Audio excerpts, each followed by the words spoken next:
Hello and welcome back to Finding Common Ground. Today we have two amazing guests that I'm very excited to introduce you to. Steve and I have talked about how we've wanted to cover this topic for a while. And the idea is when you presume competence, when you assume that people understand and that they are competent and they can respond back to you in their own way, all these doors open up.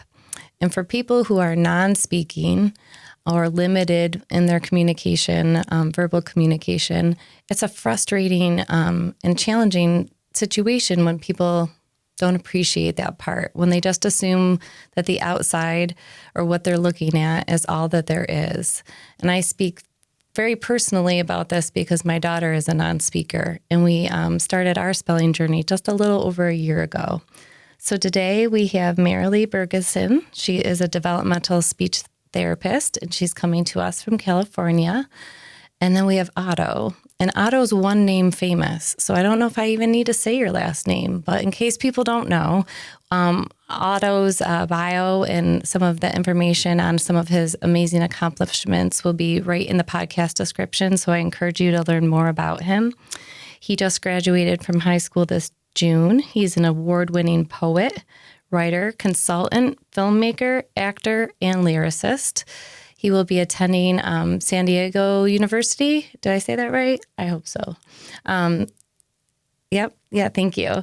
In the fall, he will be the first multi-modal communicator at that campus. So congratulations, Otto. And Steve, why don't you start off with a question and we'll see what Otto has to say. I'm very excited. Hi, Otto. I was wondering how long have you been spelling to communicate? Good afternoon, everyone. Thank you, Marilee, for making the introduction, and thank you, Heather, for the invitation. As you know already, my name is Otto Lana. I am not sure if you would consider me famous, but I know I am connected, like a mob boss. Let's just say, people take my calls. Let's do a quick disclaimer and full disclosure. It is not my intention to trigger, marginalize, harm, injure, or insult anyone here today. Everything we discuss today is not meant to advocate for any particular therapy, method, strategy, or anything else. I am not a therapist or medical professional. I am an expert in being me. So let's get this party started. Woo. This is B-R-E level bottle service, right?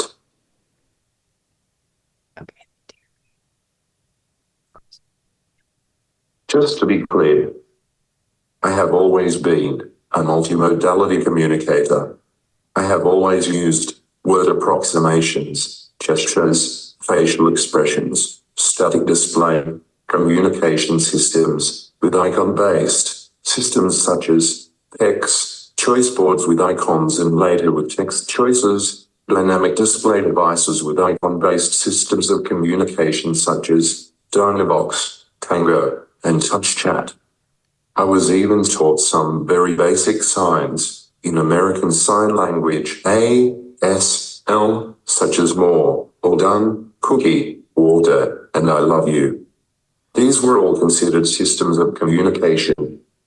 These rudimentary choices of activities and food selections, mostly snack food, were all anyone thought I needed. They were all anyone thought I had the capacity to understand. A decade ago, the summer before I turned 10, I met a speech therapist who gave me a text-based system of communication. She was the first person I encountered who presumed competence. It seemed so radical at the time. We are at a time now when strength-based reporting and neurodiversity affirming practices all the rage. I did not have special stencils or a special laminated board with letters in alphabetical order. I had the 26 letters of the alphabet arranged in the QWERTY format, like a typewriter or a computer keyboard. Most importantly, I had a speech therapist who believed I deserved a robust system of communication. That communication is right, a human right. There is so much debate over the methods rapid prompt method, spell to communicate, the spells method, and I cannot speak to any of them. What I can address is the operative word, robust. What a communication system function is a tool where an individual has the ability to advocate for an authentic life.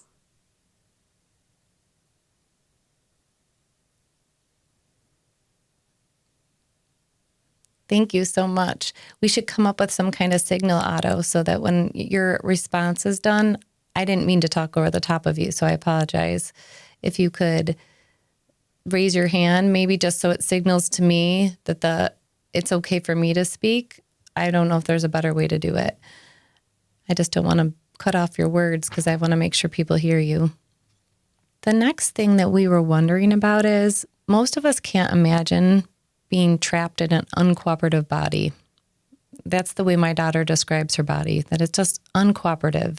Her brain is running a mile a minute, but her body just isn't cooperating. And she has so much to say, and I know you do too.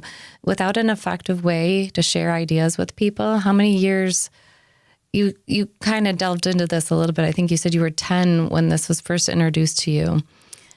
And I noticed that you didn't call yourself a speller. You called yourself a multi-modal communicator. And I love that because nobody just spells. Nobody just speaks. We all have these different ways that we communicate. So is that the descriptor that you prefer? How you would like people, how you describe yourself to other people?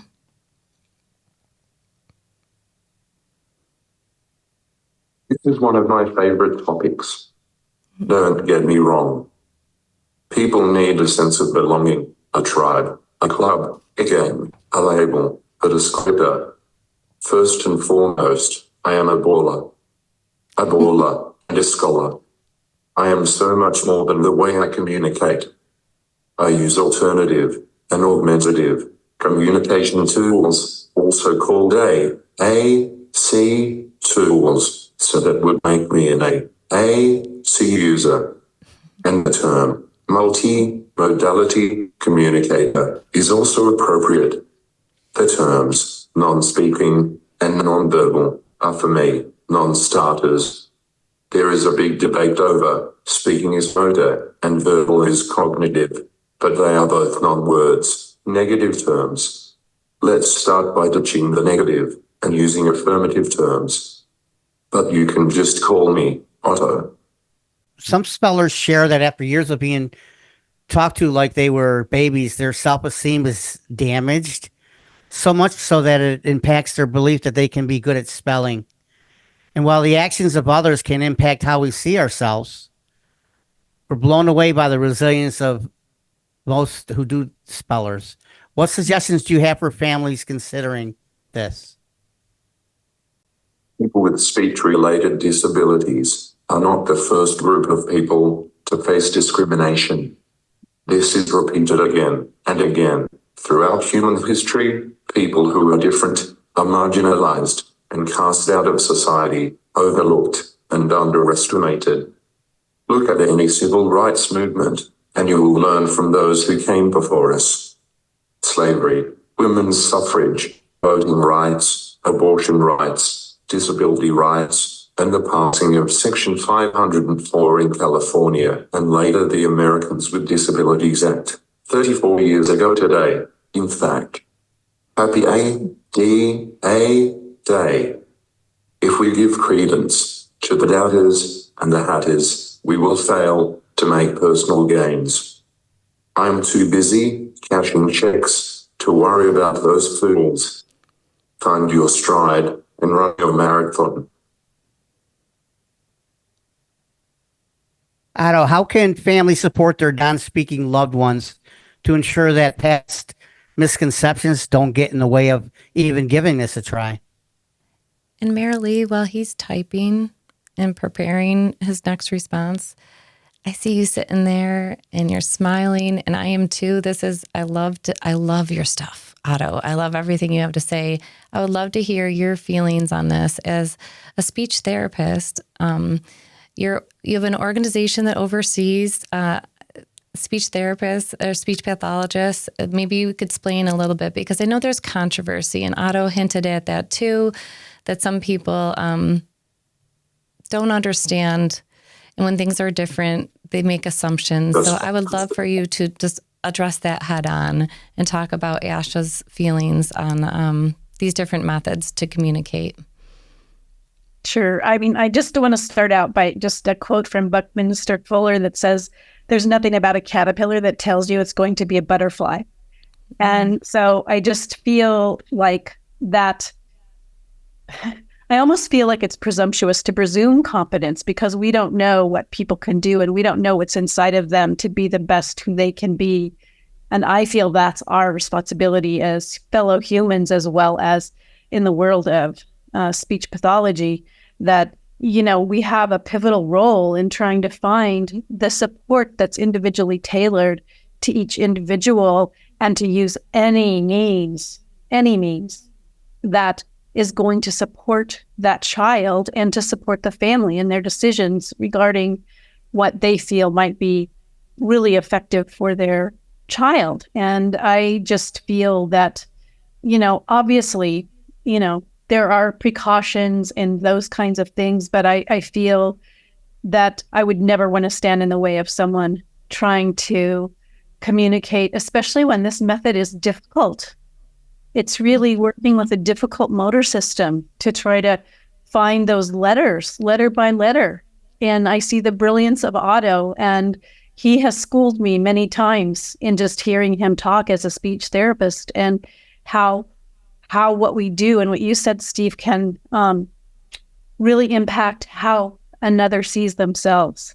If you're given 5 pictures, what does that do to how you see yourself and how limiting that is? And I feel like we're hindered in many ways really by our own experiences and beliefs when you're thinking about presuming competence. I think we have a lot to learn from the individuals that we're working with about that. And that's why I like that quote about the butterfly, because that presumes that we don't know what is going to unfold in front of us. And I think that's the stance that, you know, we should take. And we have a lot to learn. And I think so does our professional organization in learning how this supports people. And the best argument for this is in front of you right here in Otto. Absolutely.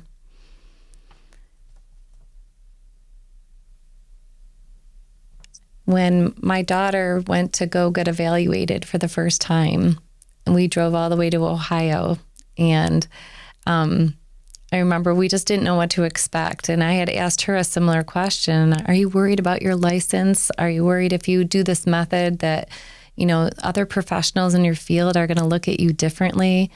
And she smiled and she said, I'm going to be on the right side of history.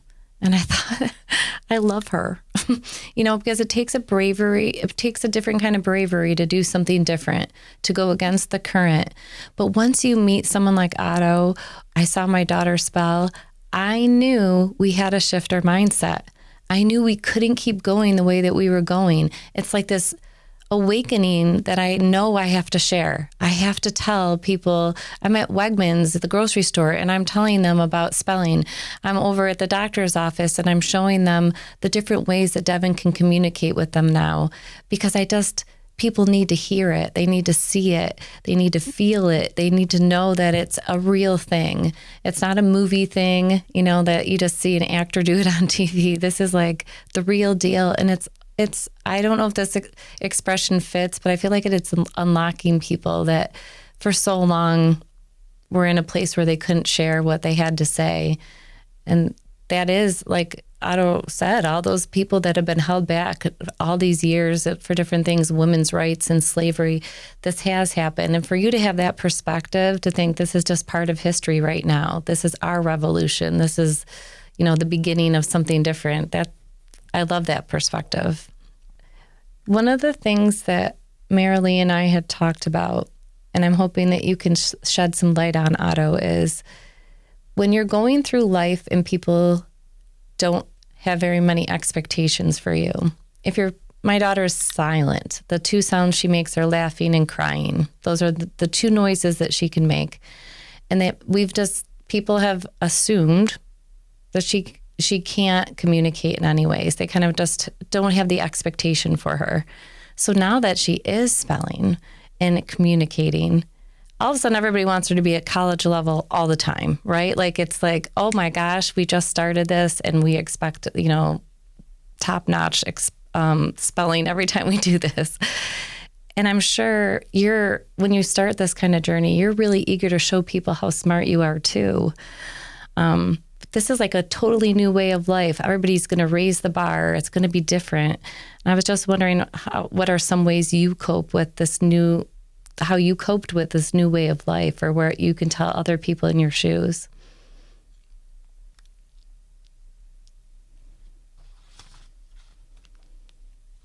Hope seems like a negative term, a therapeutic term. I live a life of gratitude. I get plenty of exercise and plenty of time outdoors. I love the beach and can be found near a body of water on most days. This is what recharges me. It is important to find what recharges you.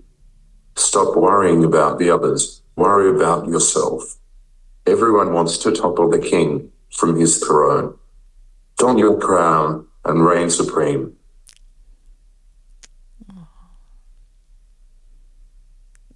Love that. Thank you. Otto, it sounds like Go ahead, Steve. it sounds like that you are drawn to programs that not only support people with developmental differences, but also empower people. It's kind of how Heather and I started this whole podcast, was to try and empower people. So we love the fact that you can be empowering people by doing what you're doing. Are there any programs or services you're involved in California that you'd like to mention that help?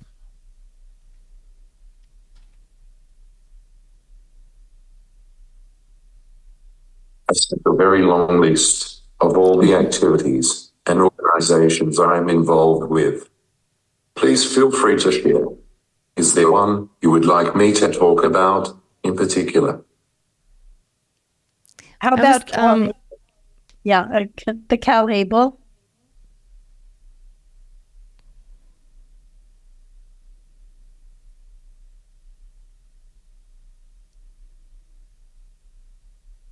Oh, yes.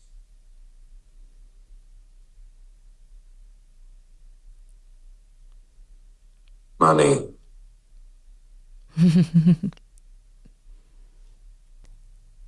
As he's typing, Marilee, I don't know if you want to give the audience an idea of what you're doing to serve people in the California area. It's new and different. But as a New Yorker, when you described what you're doing, I'm very excited. So I would love, that's a program that I think that people should hear about too. Well, I'm currently a senior clinical advisor for a company called Positive Development, who is really, their goal is to provide developmentally minded, comprehensive transdisciplinary services throughout our country. And because there are insurances that are starting to fund fully developmental services, so that you can have several hours of a developmentally minded therapist come to your home, and the transdisciplinary team includes a mental health professional for support of the family, speech therapist, occupational therapist, and a case manager as well, to try to individualize the program according to what each client needs. And, it's very exciting. It's just starting. I think we're going into our 4th year, but it's state by state. We're gradually getting more centers that are being developed. And, that's our hope, that families will be able to have access to a developmental intervention as an alternative to behavioral interventions. I love that. As somebody who's studied DIR and worked in that area, just the difference of looking at somebody's developmental level, who they are as an individual, and building a relationship with them, starting there, that's the most beautiful thing we can do for someone, because you're meeting them where they're at and you're showing them that you appreciate who they are. And as parents, when we're going through this whole idea of a new diagnosis and maybe grieving the things that we think aren't going to happen and trying to redefine what will happen. The people we surround ourselves are so incredibly important because they feed us so much information in that beginning stage. Even though I worked early intervention and I was in homes working with families, when my daughter Devin was born, I needed my own team. I couldn't coach myself through it. So no matter how much you know, it's still so important to have people coming in. And I love that California has put this into place. I really hope that other states follow suit because this approach is what the family needs, because it's never just one person. When we pull just one person out of the equation, there's all those dynamics and relationships and tensions and push and pull. And so the home-based stuff will always be close to my heart. The family system, therapeutic style is always, what does the most for the families, I think. And I see that Otto's ready, and I can't wait to hear about that program because it's about money. Who doesn't like money? I'm a guy who loves talking finance. Anyone with a disability can save for their future. Disabled should not equal poverty.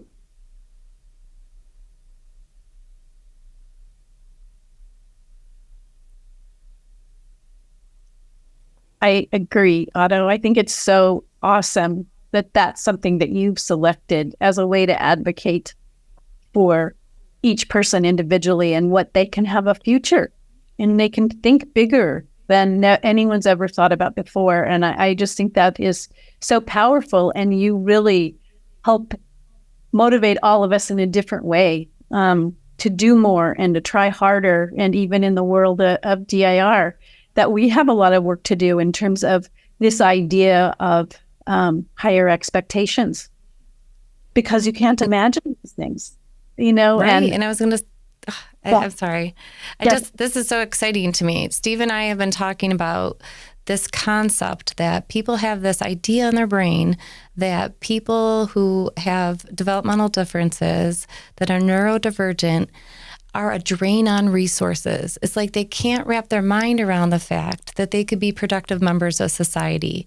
So this CalAble program, teaching people how to invest money and, look at the trends in the market and things like that. I mean, that's how your brain is probably wired. Mine isn't. But it's an important thing because it's not just empowering you, it's providing for you, and it's teaching you skills and helping you hone in things and fine tune things that help you be independent financially.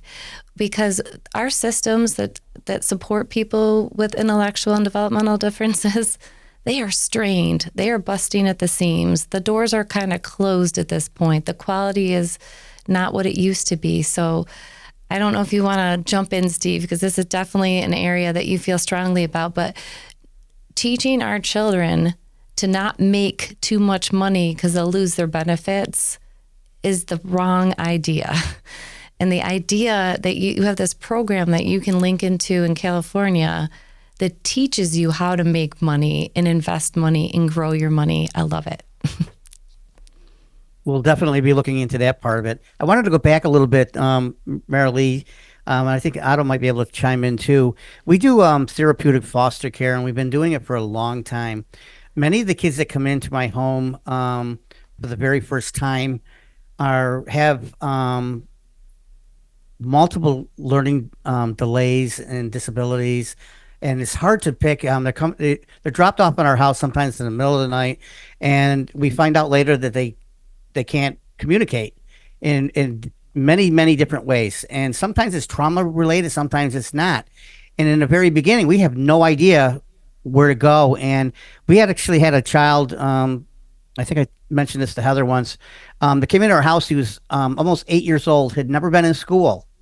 He was nonverbal, and we couldn't get anything out of him. He actually was under a blanket most of the time because you can tell he was sheltered in the situation he was in. And now, mind you, our goal is to get him into school and all of that. And it's hard to get him into school because we're not quite sure where he's supposed to be.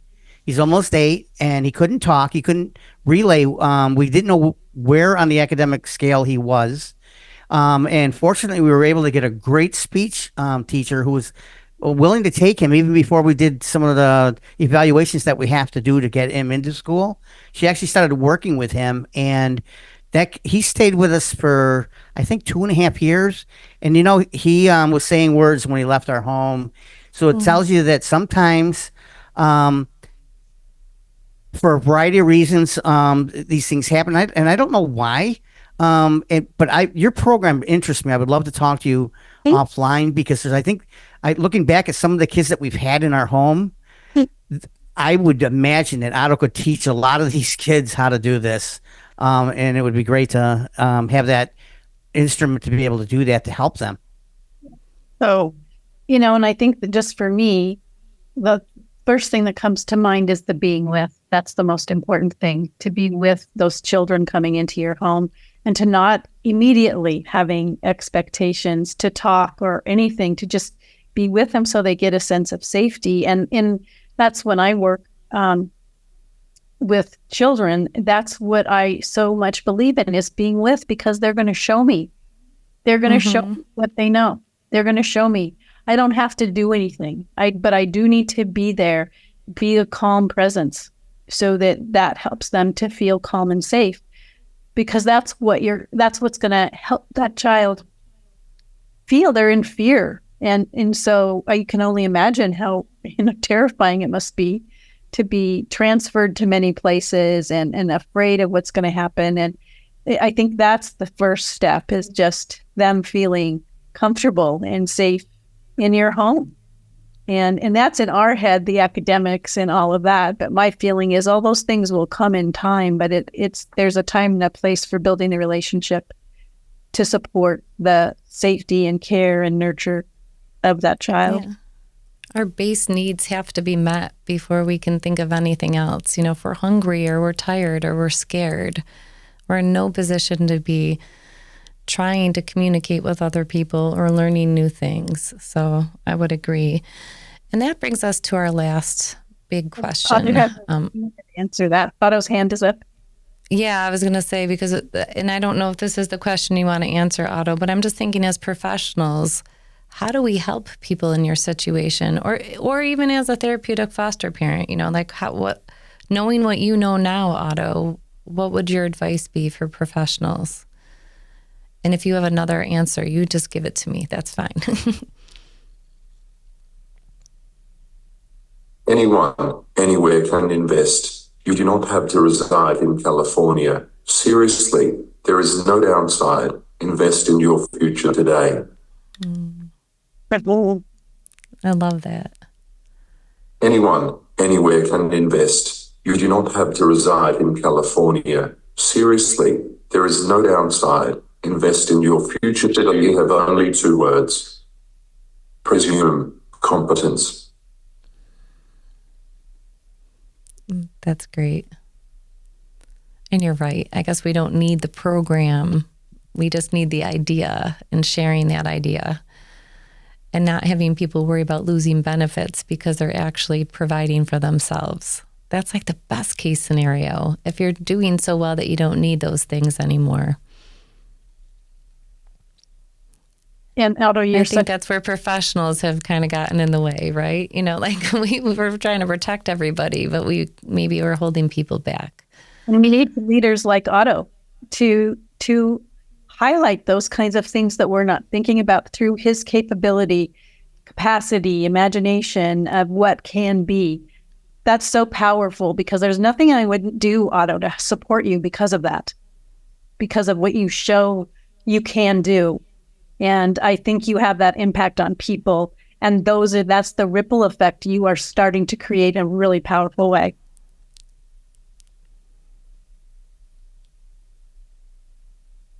I know I have some speaking engagements coming up. I might be calling you.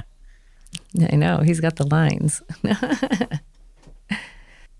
Thank you so much for your time today. I hope you enjoyed this as much as I did. Time is a valuable resource. You could have spent it doing anything, so thank you for sharing it with me. That's so beautiful. And that is the whole purpose of this show.